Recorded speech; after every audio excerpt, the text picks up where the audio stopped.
Let's sit down, get cozy, and read a very terrifying story that I was sent and see if we can offer any advice to this person. For some background, I'm Anna, I'm 16, and I've been experiencing this for the past 5 to 6 years.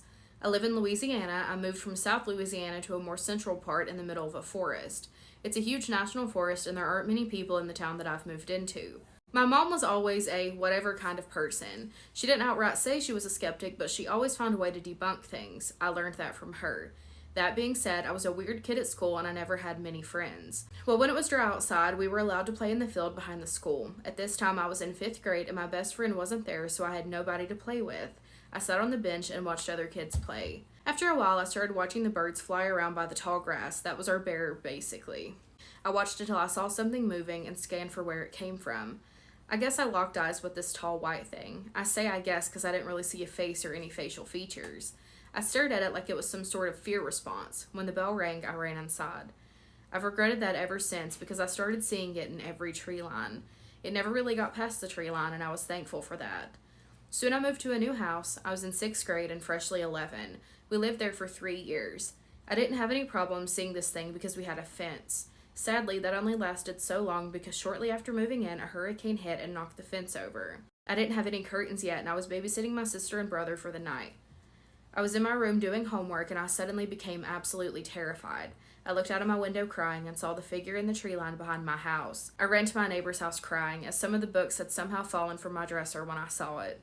I put a blanket over my window until I got curtains and did my best to keep myself calm. Eventually the feeling subsided and I began feeling safe in my own room again. Then the week of sleep paralysis hit. I hated it so much and it was always so scary watching it inch closer.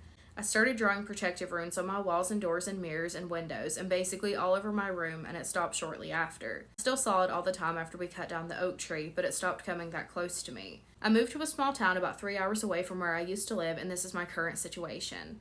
I live in a national forest, so you can imagine how beneficial that is to my situation. I'm terrified because my sister saw it as well. My sister is 12, she believes in Christianity, but knowing I'm a pagan, she came to me to tell me she saw the figure. She said it was a man that looked too tall and long standing in an unfenced backyard.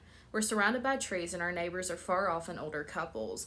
I'm genuinely scared for her because she's an easy target. She's young and naive and is very emotional. I need help soon because I don't know what to do. I know it's not a friend, but she doesn't believe in things like I do, and she doesn't understand what that thing is. It's not a friendly energy. Please help, I'm begging you. So you did mention that drawing the protective runes helped.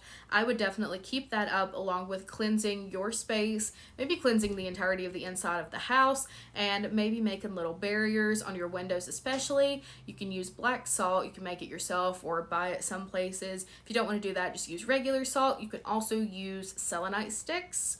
But yeah, I would definitely cleanse your space and put up some barriers. Keep drawing, runes, protection sigils, whatever, you want to do. And maybe check in with your sister to see if she's comfortable with that as well. I know you said she was a Christian, so maybe she'd be more comfortable with like a cross necklace she wears all the time. Just something like that, whatever everyone's most comfortable with. Yeah, that's definitely my best piece of advice. I'm sorry this thing's messing with you guys. But you're right, it's definitely not a friend, so we need to get that taken care of. Is burning a severely haunted house to the ground going to fix the haunting issue? Recently, I was tagged in a video here on TikTok, and while I don't know if it's real, it did bring up a conversation that I feel like needs to be had. Let me just show you guys the video, and then we'll get right into it. Our department burned this house down because it was too haunted. Watch the dark spirits escape. We never wanted to live in this house. When it comes to haunted objects, and that does include houses, I know your first thought, if you really don't know much about it, is like, okay, if I destroy this thing, the problem goes away. I'll destroy the ghost, the entity, the demon.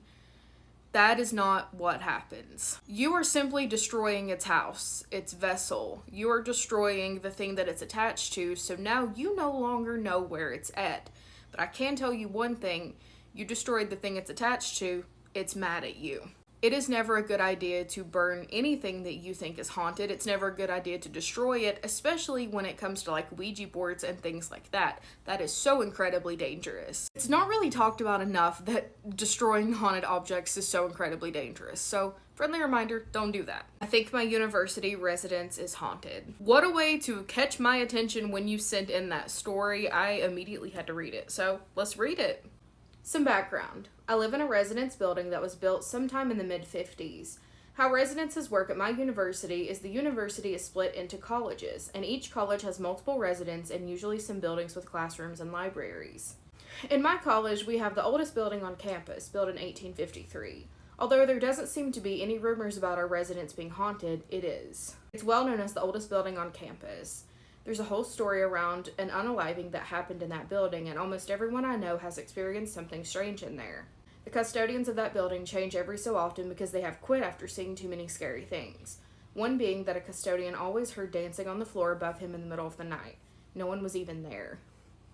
This building also had a fire over 100 years ago that burned parts of it down. In the process of fixing it, it became very confusing to navigate. For example, I have classes in there and I still get lost every time I enter. I swear the layout changes on its own.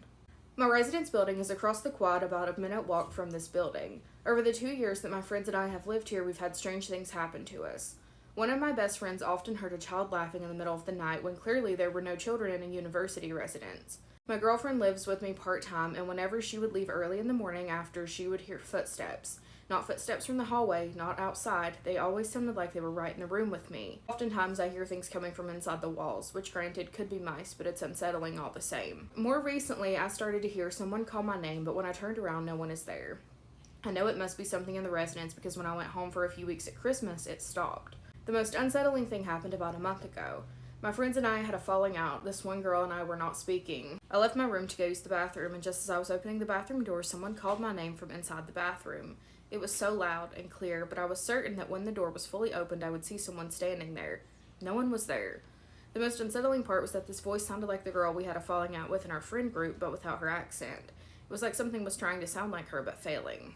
We also had a day when all of our power and water was down. My friend and I were eating in the dining hall, which is a separate building but connected to ours, and tried to get back into our building the normal way, but it didn't work since the door opened by itself when we put our keys in using electricity. Because of this, we used the basement door connected to the basement of our building. The basement is creepy to begin with. It's a long hallway, kind of sketchy looking corridor, and it always floods when it rains, so it smells like mold. Nothing could have prepared me for what it looked like when there was no power. It was terrifying. I could feel that something was down there. My best friend was equally terrified, and after looking behind us and seeing movement in the pitch black, we both took off running at the same time. I don't know what was down there, but I've never felt so strongly that something was after me.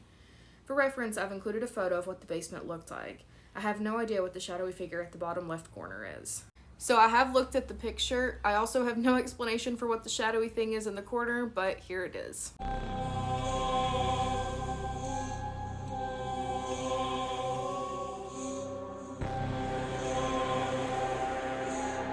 It is not just the Appalachian Mountains where you should be careful about your surroundings outside, and where you should pay attention if things start to feel off. Unfortunately, another creator on here who does not live in the mountains had a pretty similar experience to what happens here. I've said it before and I'll say it again, these things aren't just in the mountains. They are everywhere. They are anywhere and everywhere, but let's talk about her experience because I have been tagged in this video a ton. So she starts off the video with explaining that she is at her parents' house. They do not live in Appalachia, but they do live in a suburban area that's like pressed right up against the wilderness. And on the night that this happened, she is sitting outside around the campfire with her dog. Her dog's laying there beside her. She's like doing some work, minding their own business, and her dog lifts its head, looks straight at the fire, and starts growling. And immediately she knew that this was a warning growl. And then right after this happens, she hears a voice right at the fence line, right where that wilderness starts. And I'm just gonna let her tell you what the voice sounded like because I don't think I could replicate that voice correctly if my life depended on it. It's the voice of a little girl. And it sounds like a creepy doll from a horror movie. It's got that kind of like mechanical quality to it. And it's kind of like muffled and garbled. I'm still getting the heebie-jeebies. And all it does is go, hello? Just like that. Just like that. So when you hear that, you're probably like me and you were like, oh, that's a little girl or a doll. This happened at midnight. There's no little girls wandering around the woods trying to be in their own scary movie late at night. That was not anything good.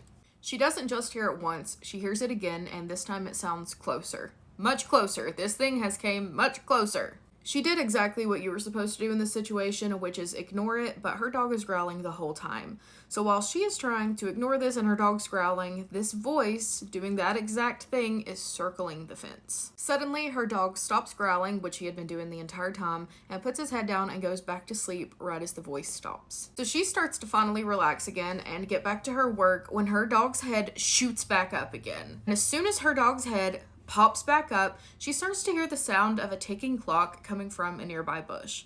Like, just the exact sound of a ticking clock.